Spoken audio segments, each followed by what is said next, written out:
Coba bayangkan, bagaimana jika kita hidup pada zaman praaksara, di mana manusia belum mengenal tulisan, tanpa gedung tinggi, dan teknologi canggih seperti sekarang ini. Mungkin kita akan merasa jenuh atau menyenangkan dengan kondisi tersebut. Untuk mengetahui bagaimana kehidupan pada zaman praaksara, simak video ini sampai akhir.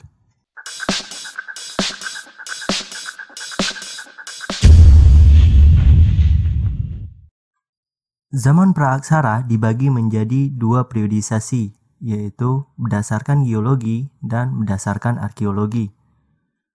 Pada video kali ini kita akan membahas periodisasi berdasarkan geologi. Berdasarkan geologi, zaman praaksara dibagi menjadi 4 zaman, yaitu Arkeozoikum, Paleozoikum, Mesozoikum, Neozoikum.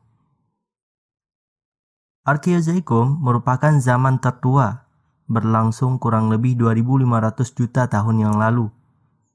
Pada zaman ini, keadaan kulit bumi masih sangat panas, karena masih dalam proses pembentukan. Oleh karena itu, pada zaman ini belum ada tanda-tanda kehidupan. Paleozoikum. Zaman ini berlangsung kurang lebih 340 juta tahun yang lalu.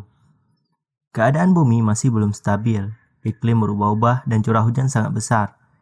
Zaman ini disebut juga sebagai zaman primer, karena mulai ada tanda-tanda kehidupan, seperti makhluk bersel satu, hewan-hewan kecil yang tidak bertulang belakang, beberapa jenis ikan, amfibi, dan reptil. Selain itu, ada juga tumbuh-tumbuhan, seperti ganggang dan rerumputan. Mesozoikum. Zaman ini berlangsung kurang lebih 140 juta tahun yang lalu. Mesozoikum juga disebut sebagai zaman sekunder atau zaman kedua. Pada zaman ini, beberapa jenis reptil dan amfibi tumbuh menjadi sangat besar, seperti dinosaurus, tyrannosaurus, dan brontosaurus. Karena zaman ini berkembang berbagai jenis reptil, maka zaman ini disebut sebagai zaman reptil. Pada akhir zaman Mesozoikum, muncul hewan mamalia, walaupun populasinya tidak terlalu banyak. Neozoikum. Pada zaman ini, reptil raksasa mengalami kepunahan dan digantikan dengan berbagai jenis hewan mamalia. Neozoikum dibagi menjadi dua zaman, yaitu zaman tersier dan zaman kuarter. Zaman tersier. Zaman tersier berlangsung kurang lebih 60 juta tahun yang lalu. Zaman ini dibagi menjadi beberapa masa, yaitu Paleosen, Eosen, Oligosen, Miosen, dan Pliosen. Pada zaman tersier, hewan-hewan menyusui berkembang pesat seperti primata atau hewan menyusui serupa kera. Zaman kuarter. Zaman ini berlangsung kurang lebih 600.000 tahun yang lalu. Zaman kuarter dibagi menjadi dua kala, yaitu kala Pleistosen atau disebut juga Diluvium dan kala Holosen atau disebut juga Alluvium.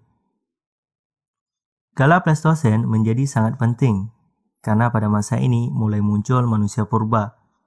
Keadaan alam kala ini masih liar dan labil karena silih bergantinya dua zaman, yaitu zaman glasial dan zaman interglasial.